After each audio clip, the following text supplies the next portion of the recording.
This building is beautiful. It's my first time here. Really, man, we should all be so proud and thankful for this facility, and thank you for having me, Matt, and thank you, SAG, for screening this episode for everyone. Have a good evening. I want to get into the meat of what folks just watched, but before I do, I would be remiss if I didn't ask you, what is the Crazy of Us text thread like?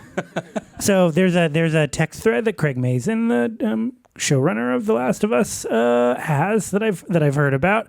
What is the conversation like now that the season wrapped and you have all of that reaction to bounce off of? Yeah, so the Crazy of Us, I don't know who named it that. I guess somebody in the thread decided to rename the group. My money's on either Isabella or maybe Bella, either one of the Bellas. But we were at dinner after the Paris premiere. We went and did a tour for the show, and we got the news of the third season renewal there before the show came out. So we were really excited, and Craig threw us all on a thread to break the news, and Isabella Young and I were there, and we were it's really just funny memes. It's pretty much any other text thread you ever thought of, just with the cast. But I guess the jewel of it all is Craig he sent us a picture of a cappuccino art, like somebody drew his face on his cappuccino, and it was funny because it looked like he had this really bad comb over, and I was like, Craig, that rug looks great in your portrait on the cappuccino. And then Isabella was like, or it's just a really great trip to Turkey and a really nice hair transplant. And then I immediately respond, I think we both just got killed off. And Craig's like, no, you suffer a fate worse than death. But that picture is really funny too, because one half of it is almost photoreal. Like I can see Craig Mazin's soul in the right eye of this portrait, and then the other half of it is just like a second grader drew it. And I texted the image. I don't know if you've seen that meme of the horse, where it's like perfect, and then it's just like a stick figure. So yeah, that's what it is. It's just a lot of people playing and being pretty silly about things. Let's go back to the beginning and start with how the role of Tommy came to you. And did you audition? No, they called me, and I guess informally, yeah. I mean, I did do one scene from the game because they called me on a Monday. I met with Craig, Neil, and Carolyn Strauss, our executive producer, and then Craig asked very sweetly and nicely if I would mind just reading this one scene for him. And I was like, sure, I'll put it down for you. And I sent it the next day, and within 2 hours he called me back and said, you got the part. So, yeah, I don't know. I guess that's an audition. Yeah. Were you familiar with the game before you did the scene from the game? I was aware of the game. I think it's hard not to be if you're a child of the 80s and 90s like I am, and someone who appreciates video games and what they've evolved into. I guess the original came out in 2013, and I've told the story a number of times, but I was in Austin visiting my family because I moved here to Los Angeles 2011. And I was at my buddy's house jamming. We were like, he had all of the instruments set up in his living room. We were jamming, and then we took a break, and I kind of went over to his machine. I guess it was probably the PlayStation 3 at the time, and rifled through the games and saw this game. And I popped it in because I was curious. Everyone had been raving about it. And the first scene is them escaping Austin, Texas, which is my hometown. And I was like, wow, this was the first time that I'd seen, since Austin's been kind of much more in the zeitgeist.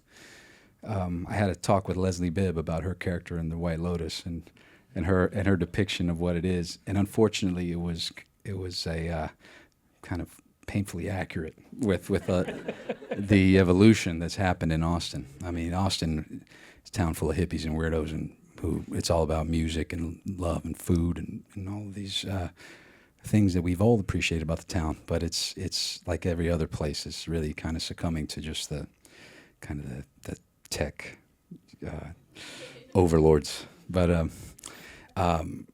I remember thinking at the time, like, wow, this is set in my hometown. That was the first time I had been kind of hit with the fact that my place where I was born, is now kind of in people's awareness and kind of in their psyches. And didn't play it again until after that meeting. Then so 10 years later, maybe just a little less, I guess we started in 21,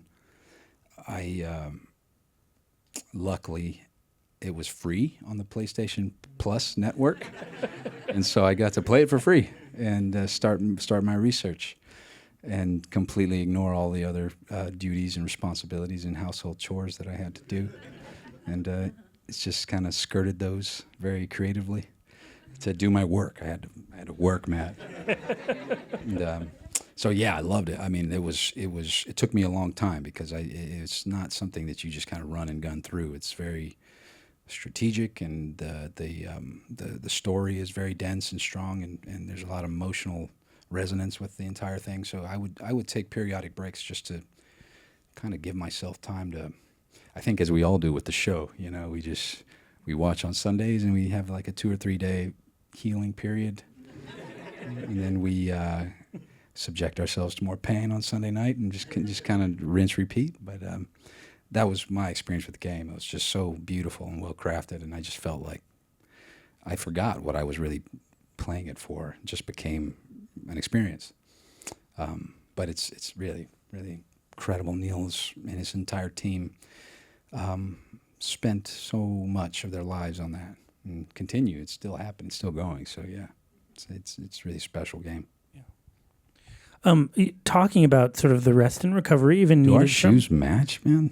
Pretty much. Did these come from We're wearing a same sort of color coordinated. We didn't plan this. Don't lead them astray. You know, you and I we were talking about this all morning, man. I don't have a glam team. We set this up in Austin at South by. We were like, yo, when we do that SAG thing in a few months, I'm gonna wear an orange shirt. You're gonna wear blue pants. Talking about the rest and recovery, it occurred to me, so 202, which we just watched, that episode alone took almost 2 months to shoot. Correct. And I've heard Craig talk about how sort of punishing production is because of the cold that you have to deal with, because of the number of night shoots you have to do, which are like another level of difficulty. I kind of wanted to ask about like stamina for an actor. How do you sort of sustain your instrument over the course of a grueling shoot? And specifically as it applies to The Last of Us, is there a way that you can use fatigue or the grueling nature of the shoot for the world that you're in this show? No, that's a really great question. Well, first of all, Bella Ramsey should be applauded and thanked to the high heavens for their endurance, because that's another level of endurance when you're talking about stamina. With a very small frame, carrying the burden of the entire show and doing it with elegance and grace and power and very special performer. So whatever we endured doing the second episode, just multiply that by 7, and that's Bella Ramsey. But yes, I think number one, you know, a lot of what I've done in the past and what I continue to do is very physically oriented. I don't separate the physical aspect of the process from the cerebral or the emotional. I think the cerebral and the emotional are derived from the body. You know, I think it's about putting your body in difficult places and then speaking from that place. So to your point, I think the fatigue will serve you at some point, because you're engaged and you're alive and you're you're suffering, and that's the point at which it becomes true, right? And I think there's something about our set and that group that is this bubbling spring of energy and excitement and creativity. So however depleted you may feel, you are going to be replenished in the moment, like moment to moment, just because, Rutina Wesley and Mark Mylod, who directed the episode, and they were just kind of vital in keeping us moving forward, keeping us from feeling like we were lost in the weeds, because you had to take it morsel by morsel. It was such a large undertaking that you can't try to do it all at once. You just gotta kind of plod forward and take it moment by moment, while thousands of rounds are being fired all around you, and there's brass everywhere. There's like 3 inches of brass beneath your feet as you're trying to run around in cowboy boots, and then have your guy give you the flamethrower, and then that's all practical. So you're just it really is. If you try to think about it, you will be overwhelmed, and you will probably believe that it's not really possible. As that is a discussion I had with every single department head at some point during this.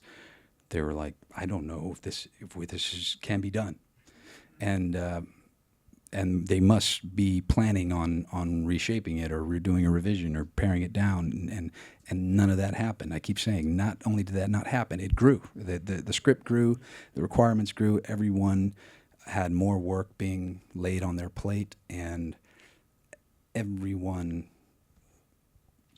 stepped up to the plate and did it. And so I think it's kind of a blur when you think about that 2 months, because for me, for that one scene, we did almost 3 weeks, and then I had 5 extra days on second unit, and then we came back in July and did another 5 days reshooting the end of that sequence. And so it's kind of all a blur. So I can't tell you exactly how I felt at the time. I just I guess towards the kind of essence of what we do, you can't think about any future time that hasn't happened yet, and you can't dwell in the past. You just got to be there now and just kind of keep the train rolling. Take us back to the day or days on set where you're going up against the bloater. Yeah. Apparently it's called a bloater. I didn't know this until I steeped myself in preparation. 'Cause that just seems like, I want to know what it was like to be there, because when you're watching it reminds me of the Stay Puft Marshmallow Man a little bit in its final iteration. A much scarier version. On the day, it's just Glenn Ennis, who is he's already 6'4". He's wearing 7-inch platforms. He has a 1.5-foot little green antenna with a tennis ball on top, just kind of like a Teletubby helmet. And he's, at that point, 10 feet tall. But I couldn't help but keep looking at his face as I'm igniting this human being over and over again. And he did 13 body burns for us, which we were convinced is a record. I don't think anyone's ever done that.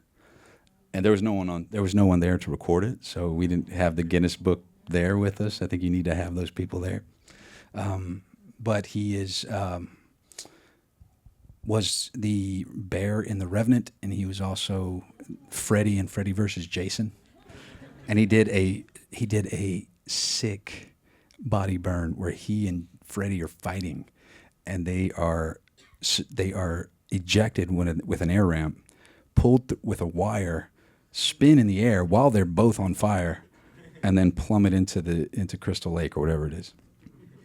And when he went down, he's wearing a full helmet. He has oxygen, which he did for us. Like as I'm burning him, he has a helmet on, and he has 2 minutes of oxygen for each take. So the moment he's ready, we have to go, because he at that point is on oxygen, completely encased in 5 different redundancies, so he doesn't burn to death.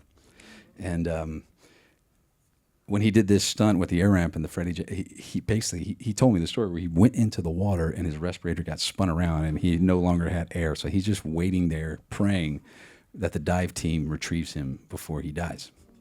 And so as much as so I'm thankful that the stunt community is now being honored in the Academy. I'm thankful to every stunt performer that I've ever worked with. My personal stunt double, Morgan Benoit, who I've worked with on Terminator, Ghost Rider, and all that. Ty Provost, who's Blackfoot Native First Nations from Alberta, who's my double. Glenn Innes, who got burned 13 times, and who used to be the captain of the rugby team and the national Canadian rugby team. But so that whole thing was really just, there's a reservoir of about 15 tanks of liquid propane.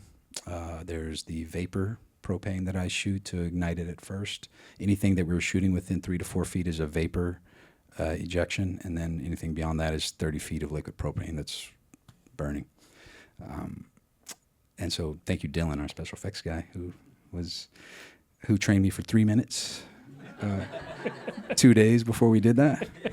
And then I spent weeks everyone just kind of trusted me with this thing. So I don't know what the protocols are. Might be different everywhere, but for us, it was a 3-minute training session. Even just hearing you describe it, I'm in that mental place of like, I don't know how they make this show. Like it seems like a miracle to me that it even exists. Oh man. And I remember that, and I tell this story a lot because it was true. After I was beginning in that part of the work, I started to close my eyes and I would see a person on fire running at me.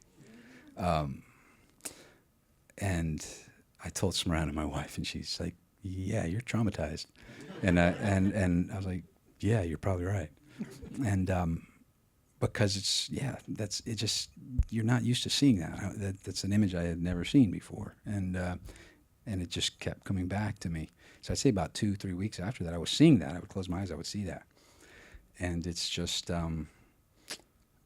once again to your point about just kind of taking care of yourself, both physically and mentally, and just talking things out, and because the body doesn't know the difference. Yeah. One other thing that struck me about this episode is in the game, Tommy is with Joel when he's killed. And I read that you were sort of the one who at least planted the seed with Craig and the writers about, I really don't want Tommy to be there incapacitated for that. And then the change was made. So I want to ask if you could sort of talk about why it was important to you that Tommy not be there in that state.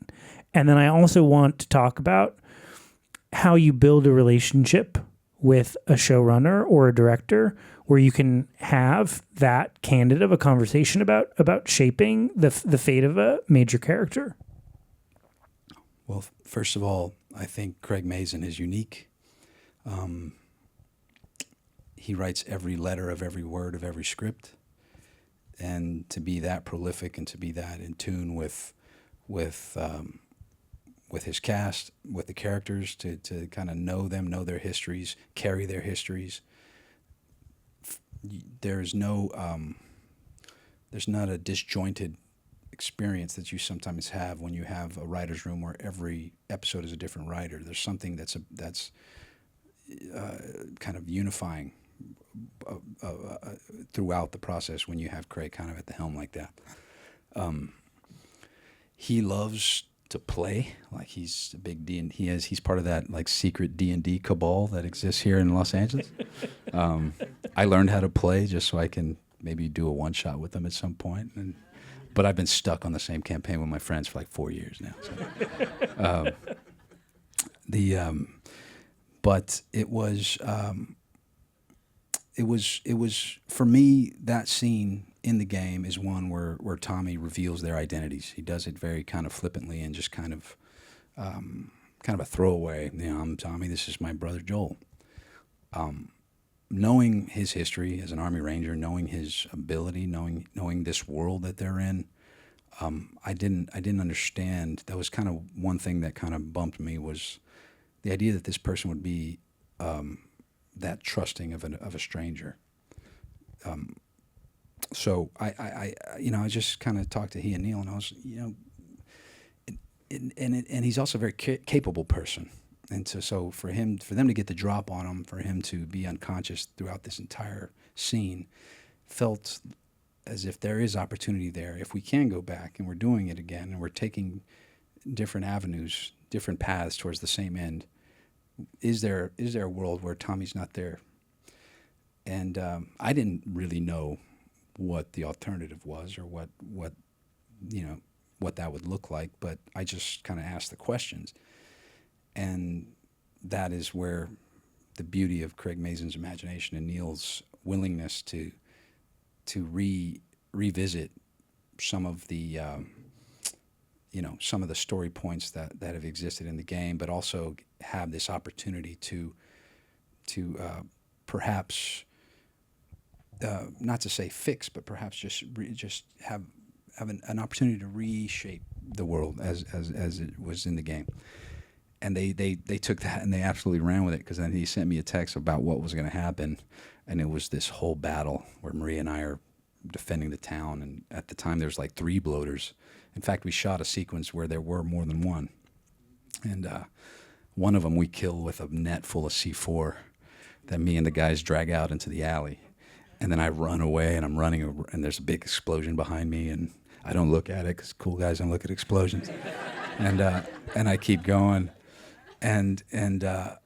But that felt very kind of Hollywood, and I think that's why we kind of axed it, because it was just like, yeah, no, this is a little too super heroic, and Tommy is just a man, and he's very afraid that he's going to die, he's going to lose his family, and I think it's better this way. But so yeah, I think it was it ended up being important, because now Tommy going to Seattle means something different. It's not this rash decision.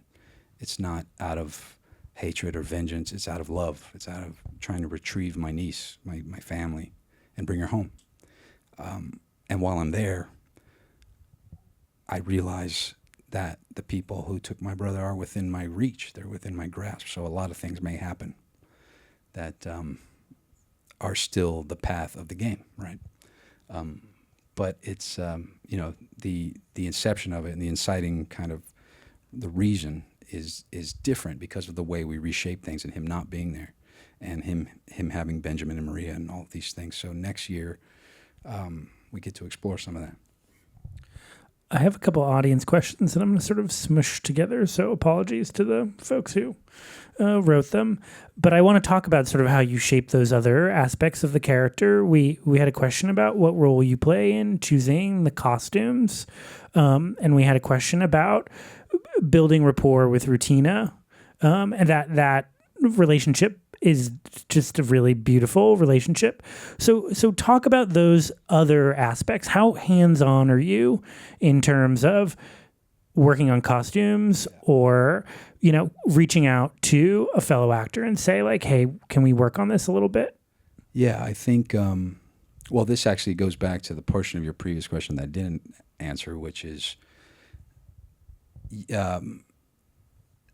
everyone, we're all on the same plane. We should always be on the same plane, and should always feel able to be an ambassador for your character, to be the owner of that, to be able to talk to a showrunner, a costume designer, a production designer, anyone on the set, and always out of respect and out of acknowledgement for the extensive work that they're doing. Never to derail what they're doing, but only to enhance and beautify and try to angle closer towards the truth of the character in the story. And so that also goes for Ann Foley, our costume designer. I always make a trip to our department before every show or every movie I do, because it's closer to my heart and kind of what I love. Growing up, I did a lot of carpentry, and just design elements are always really interesting to me. So I want to go there and honor them and thank these people for their work. But as far as how much, as much input as I feel is necessary, because a lot of times you're there, and it's all, everything is exactly as it should be. And I don't know who decides what it should be, but sometimes it's just a feeling that it's right. But then when something isn't, you should always, of course, speak up and offer your insight and what you feel. And Anne's very much like, would Tommy do this? Would Tommy wear that? What kind of boots does he want? The thing I'm doing now, Terminal List, I had a constant communication with Anne, our also named Anne, our director, our costume designer there. The character I'm playing with in the Terminal List, Freddie Strain, he wears Tacova boots, Lucchese boots. He wears this. It's an SMU Mustang's hat. It's just very detailed. All these details are going to help that character snap into your spine once you put those clothes on, right? So that's all critical, and you should always feel that you're in a safe place to speak the truth of the character as you know it, because that's why you're there. That's why they hired you to do it. In regards to Rutina, it's so easy to love Rutina. Number one, because I had a huge crush on Tara from True Blood. And then number two, she's just brilliant. Just really just a very mischievous person, so we kind of balance each other out really well. I'm probably more mischievous than I like to admit, but when we're together, it's kind of trouble. We can't. Oh my God, I can't really talk about some things she whispers in my ear. But it was easy. It was easy to love Rutina. Just so warm and so talented and so odd that there'd be moments where she's like, it'd be just so perfect, and she'll still be second guessing it and always trying to find the next level of it, and almost without fail she would always find it. But it was with Rutina, as it was with pretty much every member of the cast, there was this musical kind of binding agent. And she and I loved to talk about just everything, records we were listening to, favorite records from the past. We were both watching Rhythm and Flow at the time on Netflix, and just like breaking down all the contestants on Rhythm and Flow, and just our favorites. Who's good at this? What happened there? Why did this person win? And obviously, I didn't watch anybody watch Rhythm and Flow. Okay, I love that kid who won. Beautiful kid. His spirit is incredible. Very, very unique and authentic Atlanta kid. But the other guy was just kind of ready to go. And that's kind of what Rutina and I were talking about that time. But anyway, but yeah. We need the Gabriel and Rutina pop culture podcast. Yeah, we should. Can Craig carve out a little time for you guys when you're shooting season 3? I love Rutina. She's so emo. She just loves like Postal Service and like Death Cab and all that real emo shit. And I would learn some songs like Postal Service songs and Death Cab for her and play on my guitar at work. And we just sit together and talk to Ezra, who played our son, and play him some songs. And yeah, it was a lot. I mean, more than anything, this is a family in the family business making this show. Yeah. Before we run out of time, I have learned my lesson. We first met at South by Southwest before the season premiered, and I was like under warning not to ask anything spoilery about the show. So I know you're not going to be able to tell me anything detailed about season 3. So you're already asking about season 3 now? You have carte blanche to ask anything about season 2, and you are going to okay. You should play the game. You should play the game. You can take the journalists out of the newsroom, but you can't take the newsroom out of the journalists. That's right. So what I wanted to ask, because I don't expect you to reveal any spoilers if you even know any yet, is what's your ambition on the show? Like, what's something that you as an actor haven't gotten a chance to try out on The Last of Us, even knowing that you've gotten to do so much that you still aspire to? Or what's something that you sort of want to see from Tommy going forward?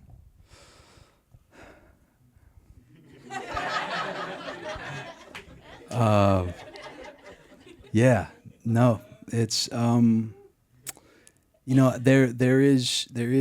are elements of the source material that happen, and it happens in a way that leaves a lot to the imagination, and the seeds I've planted are the idea that there is the possibility of